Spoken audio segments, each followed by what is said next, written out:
Nós passamos a palavra ao reverendo Elcio Pimentel, que é o nosso vice-presidente do Presbitério Centro do Recife, e ele é pastor da Igreja Presbiteriana em Timbaúba.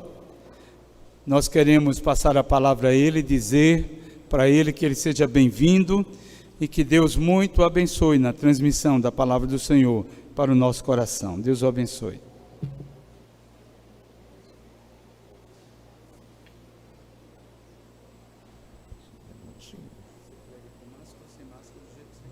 Tá certo.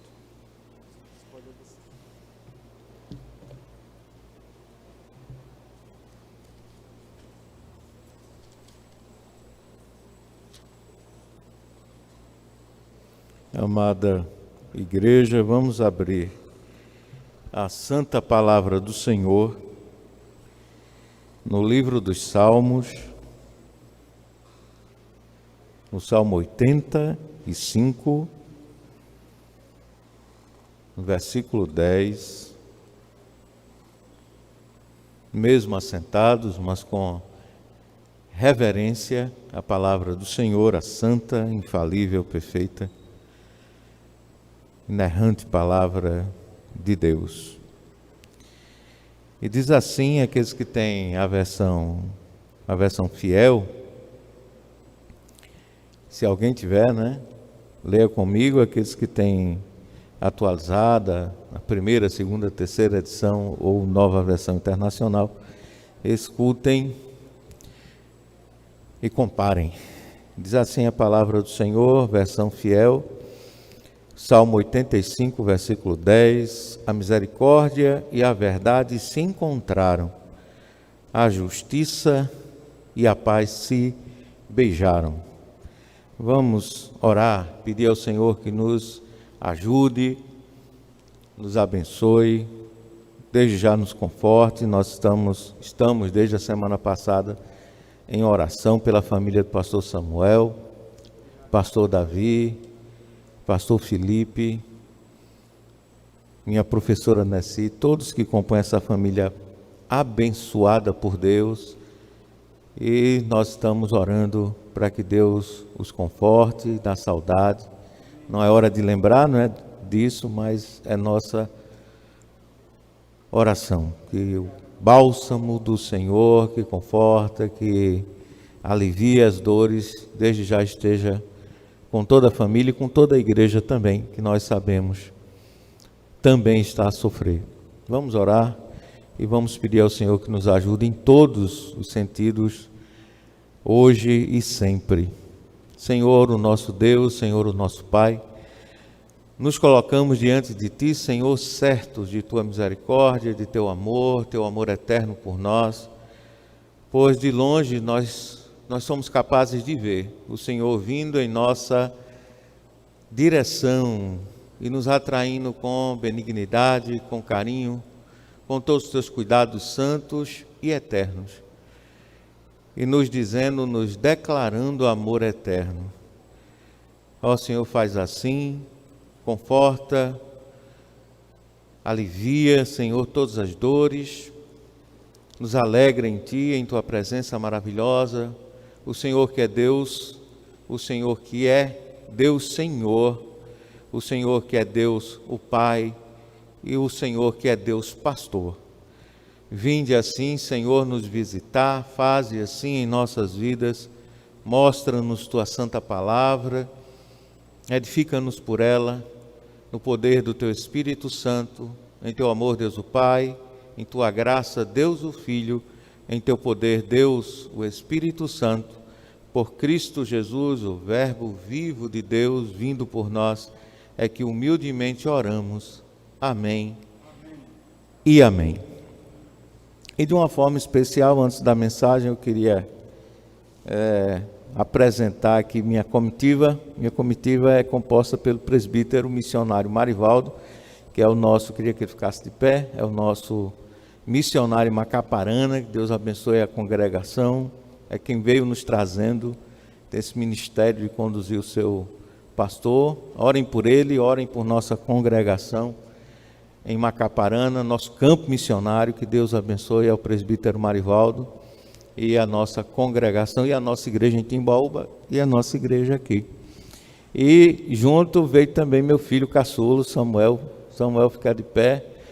Samuel todo mundo conhece aqui, não é? De oração, filho de vocês, de oração, presbítero Davi Constantino, e puxou durante anos, muitos anos, ele disse, né, que jamais iria deixar de orar por Samuel. Vocês continuem, por favor, a emoção vem, né? Porque foram muitos anos de oração por Samuel, deu certo. Oração é uma coisa maravilhosa, oração é a dádiva das dádivas, um grande privilégio na vida do crente, e nosso querido Samuel é fruto e filho das orações de vocês. Vocês lembram disso? Com certeza. Continuem orando por ele, agora acadêmico, fazendo 2 cursos ao mesmo tempo, licenciatura em matemática e em engenharia elétrica. Está se dando bem nos 2. Que Deus ajude esse garoto a terminar, esse belo rapaz, em minha opinião de pai, né, a terminar os seus cursos e ser bem sucedido em tudo quanto ele fizer. Amém, né? Louvado seja Deus por isso. Então vamos àquilo que nós viemos aqui fazer, que é lhes entregar o recado do Senhor, que nós encontramos aqui no Salmo 85, versículo 10, e nós vamos voltar um pouquinho para o Salmo 23, versículo 6.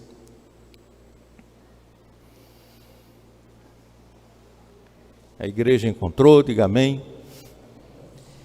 Salmo 23, versículo número 6 diz: certamente que a bondade e a misericórdia me seguirão todos os dias da minha vida, e habitarei na casa do Senhor por longos dias. Deus é Pai, quem acredita nisso aqui? Deus é Pai. Deus é Senhor. Nós, em nossas orações, em momentos devocionais, em momentos de tribulações, em momentos de tomada de decisões, nós cremos que Deus é Senhor, mas isso assusta pensar em Deus como Senhor. Senhor é alguém forte, alguém poderoso, alguém que vem restringir a nossa vontade, alguém que vem cuidar de impor a vontade dele sobre nós. Então essa qualidade do ser de Deus é assustadora, o Deus Senhor. E nós não vamos demorar muito, não é? Todos estamos debaixo do senhorio de Deus, quer queiramos, quer não. E nós vamos já pular para 2 partes do ser de Deus, 2 conceitos sobre Deus, na verdade, que são mais palatáveis, mais carinhosos, mais afetivos, e tem mais a ver com os textos que nós acabamos de ler. Uma delas é Deus, o Pai. Vocês sabiam que foi preciso uma autorização do unigênito Filho de Deus, Jesus, para que nós pudéssemos chamar Deus de Pai? Existe a lenda, né, que milita no mundo, e as pessoas repetem isso à exaustão, dizendo: olha, Deus é Pai, não lançará um filho seu no inferno. Sim, Deus é Pai de um único filho, único, unigênito do Pai, o eternamente gerado, a saber, Jesus o Cristo. Deus só tem um filho, Jesus. Mas esse filho, Jesus, nosso irmão mais velho por adoção, escolheu obedecer ao Pai, vir a este mundo, 2.700 anos antes do homem começar a pensar. O homem começa a pensar na Grécia Antiga, e a realização desse pensamento só acontece hoje em nossas vidas, ou seja, 2.700 anos antes de nós, com a vinda do Verbo, a palavra de Deus ao mundo, o próprio Cristo.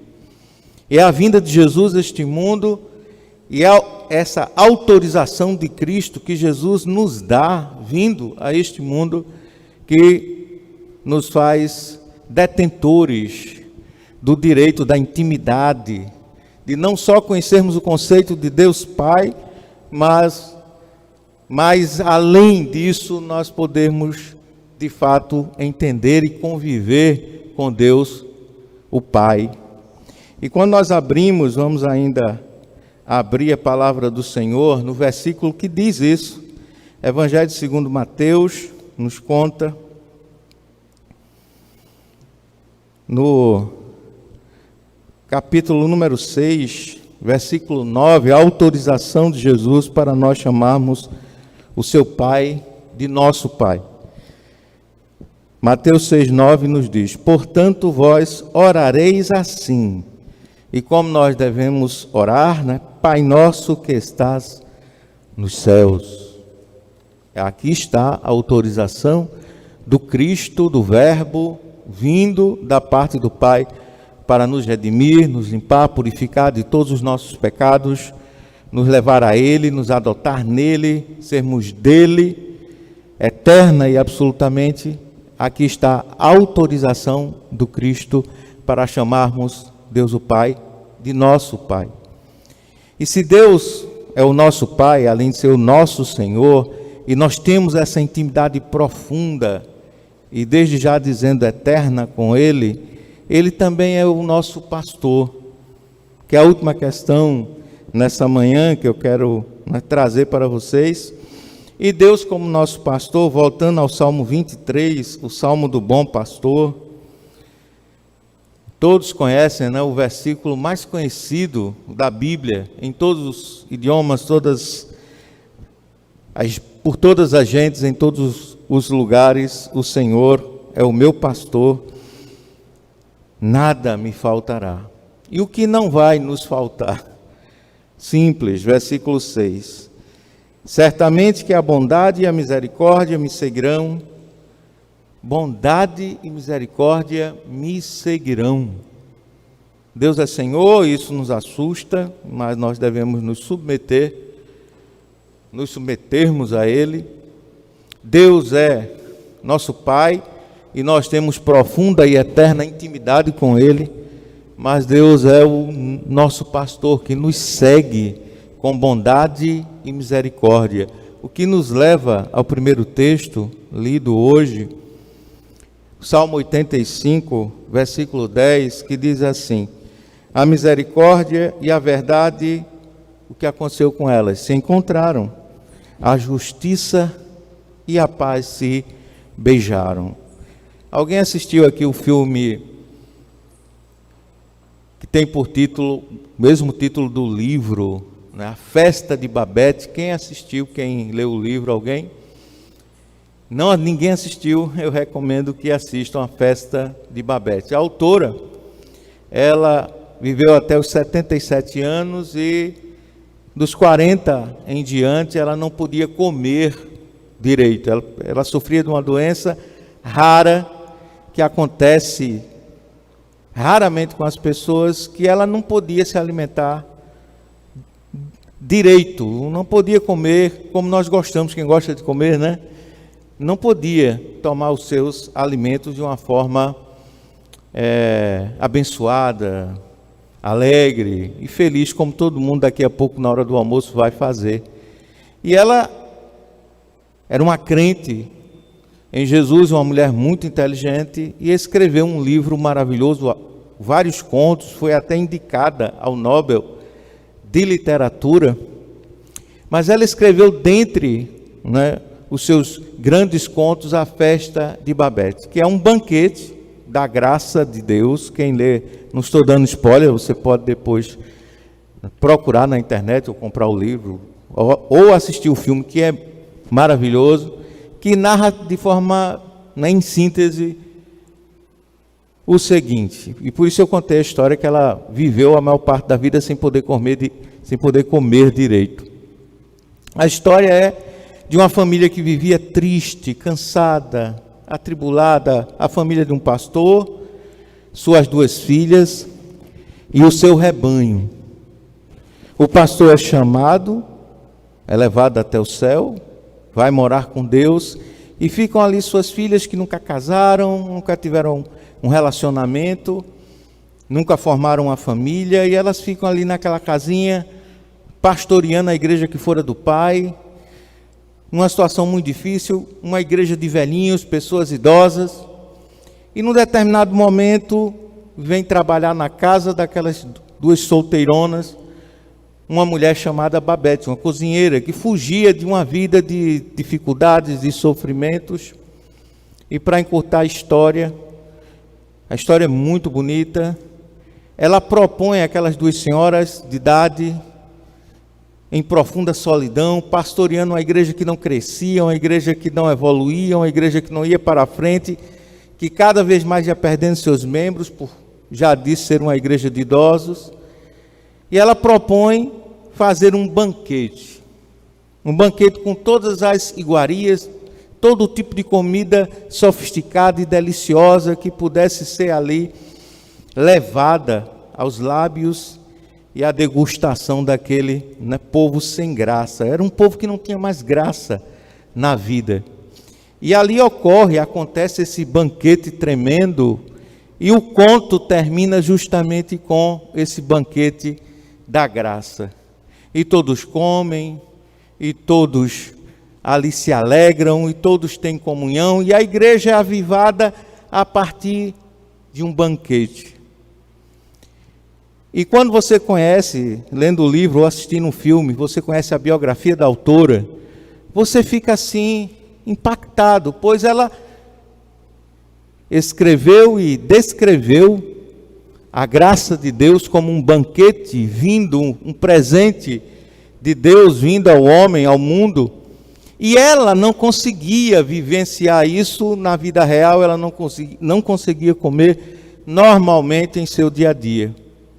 A graça de Deus é assim, é um presente, é uma coisa tremenda, é algo absolutamente maravilhoso, que não somente vem de graça para as nossas vidas, mas preenche as nossas vidas de uma alegria profunda, perfeita e eterna.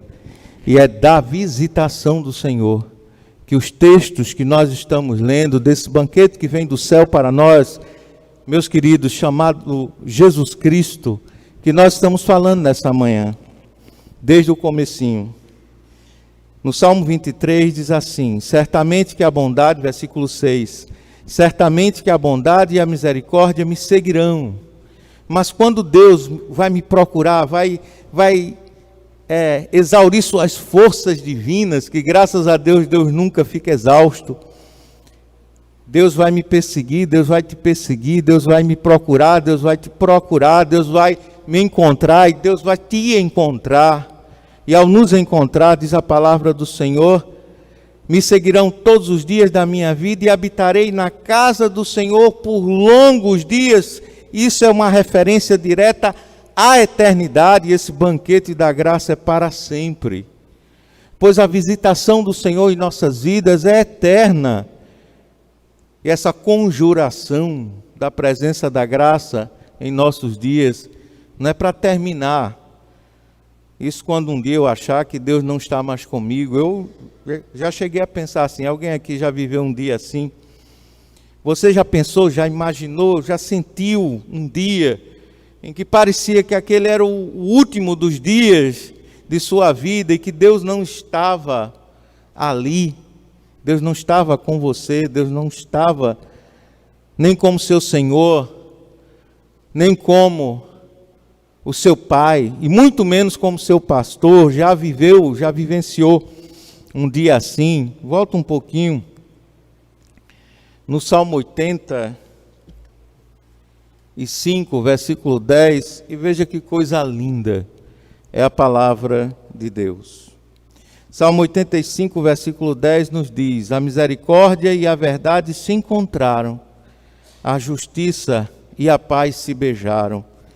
E no final do banquete, um coronel, que era o homem mais sisudo, o cara mais chato, o homem mais cabuloso daquela igreja envelhecida, entristecida, cansada e desesperada. Esse coronel era o membro mais antigo e mais... Igreja tem esse tipo de gente, né? Aqui eu tenho certeza que não tem, mas na igreja lá de Babete tinha essa pessoa. E o coronel, depois de comer aquelas comidas deliciosas, depois daquela comunhão abençoada e tremenda com aquela igreja cansada, irmãos, outrora cansada, agora uma igreja feliz, na graça de Deus, aquele coronel lê justamente essa passagem, com um cálice nas mãos, a barriguinha dele cheia, feliz, porque, irmãos, tem coisa melhor do que comer. Existe alguma coisa mais gostosa do que uma boa comida, muito bem feita, muito bem apresentada e degustada com vontade? Não tem, não é? E o coronel exulta e o coronel menciona essa passagem. A misericórdia e a verdade se encontraram, a justiça e a paz, elas se beijaram. O que quer dizer isso? Quando nós vimos lá no Salmo 23, é um salmo muito lido, um salmo muito conhecido, mas um salmo pouco entendido. É o salmo do pai. Se você nunca entendeu o Salmo 23, vai aqui uma humilde tentativa de te explicar o Salmo 23. É o salmo de um pai que, ao encontrar o seu filho sem nada, e é por isso o versículo 1 diz que o Senhor é o nosso pastor e nada nos faltará, porque quando Deus nos encontrou, nós não tínhamos nada, e ao nos encontrar sem nada, Deus nos concede tudo. E no versículo 6, o Pai amoroso, gracioso, todo-poderoso, Senhor, depois Pai, por fim pastor, nos adota e nos leva para a sua casa. E ao nos levar para a sua casa, diz que lá nós ficaremos para sempre. Casa de papai é bom ou não é? Quem gosta da casa do pai aqui? Eu não tenho mais, né? Agora eu sou o pai que guarda o seu filho em casa e queria que ele ficasse para sempre por ali. Essa é a perspectiva de Deus. A perspectiva de Deus é a perspectiva daquele maravilhoso Pai, que faz com que bondade, verdade, misericórdia e amor se encontrem, se beijem, entrem em um relacionamento profundo de uma profunda intimidade, e faça com que essa habitação na casa do Pai, ela seja eterna, ela seja perene, ela seja para sempre. Deus não tem filhos abandonados. Deus não tem filhos deserdados. Deus não tem filhos que, uma vez estando cansados, Deus lhes permita continuar assim. Muito pelo contrário. Deus é aquele visitador que visita com Jesus, com a sua graça, com o poder do seu Espírito Santo, que conserta todas as veredas, que alimenta todos os famintos, que alegra a todos os tristes e os faz sorrir, exultar e reconhecer a grandeza do Evangelho. A grandeza do Evangelho está em que o Evangelho é visitação de Deus. O Evangelho é Deus nos encontrando.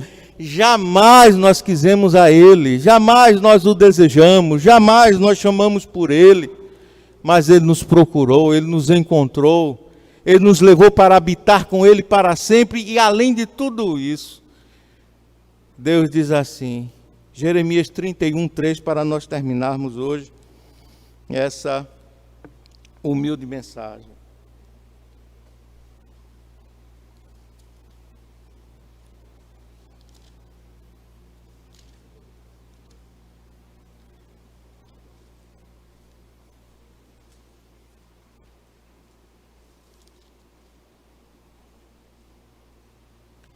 A minha versão é um pouquinho diferente da de vocês, mas vamos lá.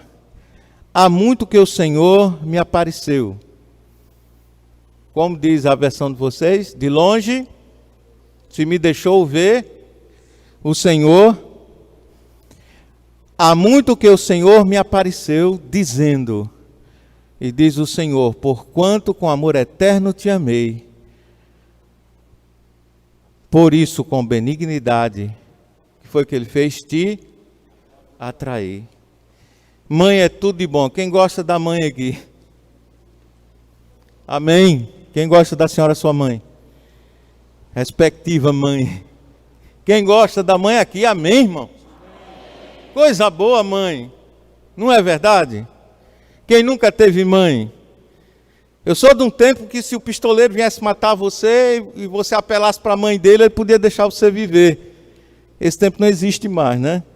Porque o pessoal anda bem indisposto com as próprias mães. Eu sou um velhinho, viu? Mas, e pai é o quê? Irmãos, pai é o quê? Mãe é tudo de bom, mas pai é o quê, irmãos? Deus é pai. Não que pai seja melhor que mãe. Um homem, um estudioso secular, ele escreveu um livro chamado A Assustadora História da Maldade.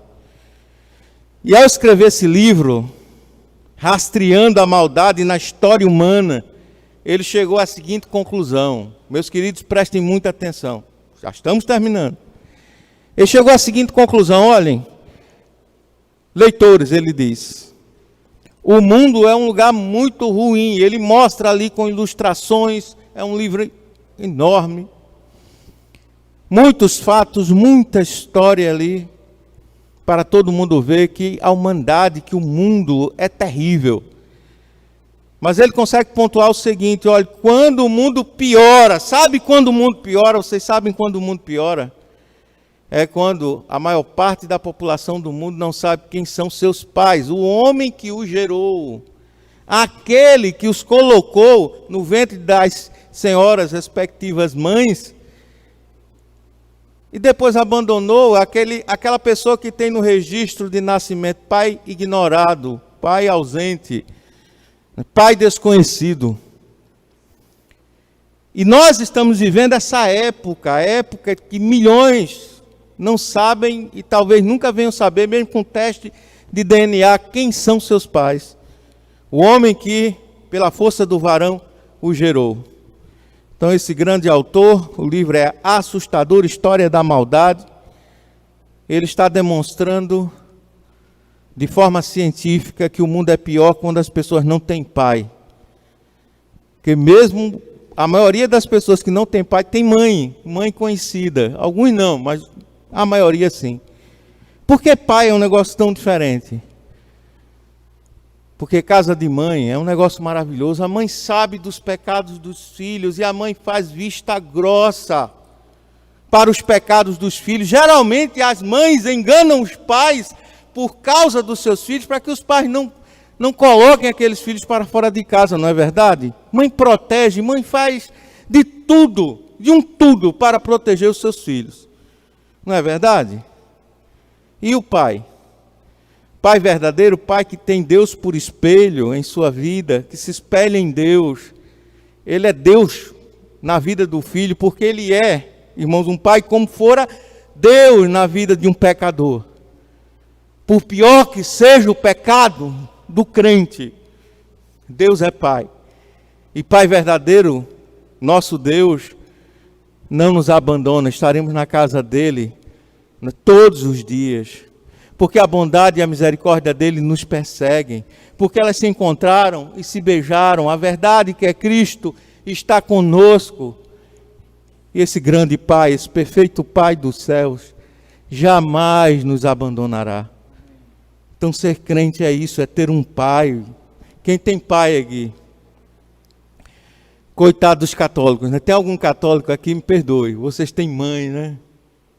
Vocês têm Maria. Eu não vou dizer a situação que vocês estão. Mãe é um negócio, mãe esconde os pecados do pai. Com medo que o pai bote o filho para fora, mas esse pai, esse Deus da Bíblia, não precisa de auxiliar a mãe para salvar ninguém. Eu não tenho nada contra a Igreja Católica, nada contra os católicos, nada contra os marianos e os filhinhos da mamãe. Mas melhor que ser filhinho da mamãe é ser filho do pai. É ter Deus por aba, por papaizinho, no aramaico, né? Papai querido, que mesmo sabendo de toda a miséria que habita o coração do filho, todo o desejo maligno e corrupção de trevas que está no coração de um filho, esse pai não joga seu filho fora, não abandona seu filho, tem o seu filho como seu maior tesouro. É assim que Deus nos vê como o seu maior tesouro. Deus nos vê como a sua maior herança. Quando Isaías 53:12, ele diz que recompensará Jesus por ter nos redimido na cruz. Deus o Pai diz: olha, eu vos darei por herança as joias do meu tesouro. Lê Isaías 53:12. Se você tem problema de baixa estima, estima ruim, não gosta de você mesmo, lê Isaías 53:12. Você é o tesouro, nós somos as joias que Deus o Pai dará a Deus o Filho, por recompensa, por ter se entregue por nós na cruz do Calvário. Que abençoado o Evangelho que nós cremos. Que Pai maravilhoso que nós temos. E que futuro glorioso que cada um de nós desfrutará na casa eterna do Pai. Amém. Quem quer ir para a casa eterna do Pai? Você já está nela. Você já vive nela. Você jamais será abandonado. Você jamais será deixado para trás. Você sempre estará com o Pai. Deus é teu Pai. Deus é nosso Pai. Deus é um Pai querido, um Pai maravilhoso, que nos deu Jesus, seu único Filho, para que nós adotados, nós fôssemos também filhos dele. Que com o poder recriador do Espírito Santo, o Espírito da promessa, nos encontrou no buraco profundo onde nós estávamos. E nos tem levado em vitória até aqui e continuará fazendo assim. Termino mencionando mais uma vez meu filho. É o caçula, tem a mais velha, né, dona Vanessa. Mas esse aí Deus me deu várias vezes. E o amor que eu tenho por esse menino, eu aprendi com Deus. Ele fique sabendo, faça o que ele fizer, que graças a Deus não faz nada errado, né? Assim eu espero, mas faça o que ele fizer. Ande por onde ele andar, esteja com quem ele estiver. A minha casa sempre será a casa dele. O meu coração sempre será o coração dele. E eu nunca o negarei como filho, porque eu sou seu pai. Isso é perseverança dos santos. Isso é o 5º ponto do calvinismo, revisitado. O título desse sermão seria: o Deus nosso Pai, o Deus que persevera por nós, o Deus que, uma vez na eternidade, nos escrevendo em seu livro, jamais essa inscrição será apagada, jamais estaremos longe dele. Repitam comigo, porque Deus é meu. Amém.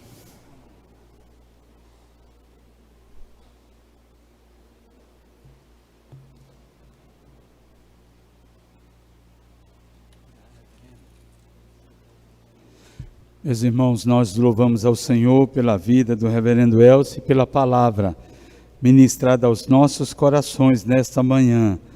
Louvado seja o nome do Senhor pelo Pai Celestial que nós temos e que, de modo muito especial, nós podemos agradecer pelo amor do Pai derramado em nossos corações por meio do Senhor Jesus Cristo. Meus irmãos, como ato de culto, louvor e adoração ao nosso Deus, nós iremos consagrar os nossos dízimos e as nossas ofertas ao Senhor. Nós convidamos os nossos diáconos que estarão nesse instante